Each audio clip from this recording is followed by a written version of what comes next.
Hello everyone, welcome to my mini vlog. তো দেখো, দুপুরবেলায় ভাত, আলু ভাজা আর মাংস দিয়ে জমিয়ে খাওয়া দাওয়া করে নিয়েছিলাম। আর তারপরে দেখো, আমার ক্লায়েন্ট চলে এসেছিল পার্টি মেকআপের জন্য। মেকআপটা কমপ্লিট করে নিয়েছিলাম আর ফাইনাল লুকটা আমার সেকেন্ড প্রোফাইলে আপলোড করে দিয়েছি, তোমরা দেখে নিও।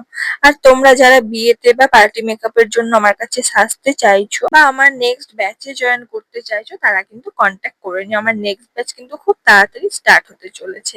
আর তারপরে দেখো, সেকেন্ড ক্লায়েন্টটা দেখো, একদম পুচকু ক্লায়েন্ট। ওর শুধু মেকআপটাই আমি করেছিলাম আর ও বাড়িতে গিয়ে কিন্তু ড্রেস পরে নিয়েছিল। আর তারপরে দেখো, আমি নিজেও রেডি হতে স্টার্ট করে দিয়েছিলাম। আর রেডি হতে হতে একটু খাওয়া দাওয়া করে নিয়েছিলাম, চপ মুড়ি। আর দেখো, খাওয়া দাওয়া করে কিন্তু আমি রেডি হয়ে গেছি। আর আমিও কিন্তু বিয়ে বাড়িতে যাওয়ার জন্যই রেডি হচ্ছি এখন। তো এটাই ছিল আমার ফাইনাল লুক। আর সেজে গুজে দেখো বেরিয়ে পড়েছিলাম। আর আজকে কিন্তু আমার একটা স্টুডেন্টের ভাইয়ের বিয়ে ছিল, তো সেখানে যাওয়ার জন্য বেরিয়ে পড়েছিলাম। আর দেখো, লোকেশনে পৌঁছে গেছি। আর এই পুচকি গুলোকে তো তোমরা এর আগের ভিডিওতেও দেখেছো। তোমরা অবশ্যই ওদেরকে চিনতে পারছো, কারণ তৃষার বার্থডেতে তো আমি গিয়েছিলাম। আর এই যে বিয়েতে পৌঁছে গেছি, ওই যে ব্রাইড বসে আছে আর ওকে কিন্তু আমার স্টুডেন্টই সাজিয়েছে।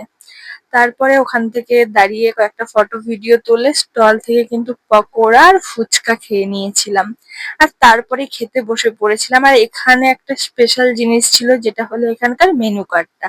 নেক্সট পার্টে কিন্তু আমি তোমাদেরকে অবশ্যই মেনু কার্ডটা ভালোভাবে পড়ে শোনাবো। বেশ সুন্দর একটা ইউনিক মেনু কার্ড ছিল। আর কি কি খাওয়া দাওয়া করেছিলাম সেটাও কিন্তু আমি নেক্সট পার্টে আপলোড করে দেবো। আর তারপরে দেখো, বাড়ি চলে এসেছিলাম। আর বাড়ি আসতেই তো একজন আমাদের জন্য ওয়েট করেই বসেছিল। তো আমরা আসার সাথে সাথে কিন্তু লেজ নাড়াতে নাড়াতে চলে এসেছিল। আর তারপরে আমরা বাড়ি চলে এসেছিলাম। আর আজকের ভিডিওটা এখানেই শেষ। ভালো লাগলে অবশ্যই লাইক, কমেন্ট এন্ড শেয়ার করে দিও।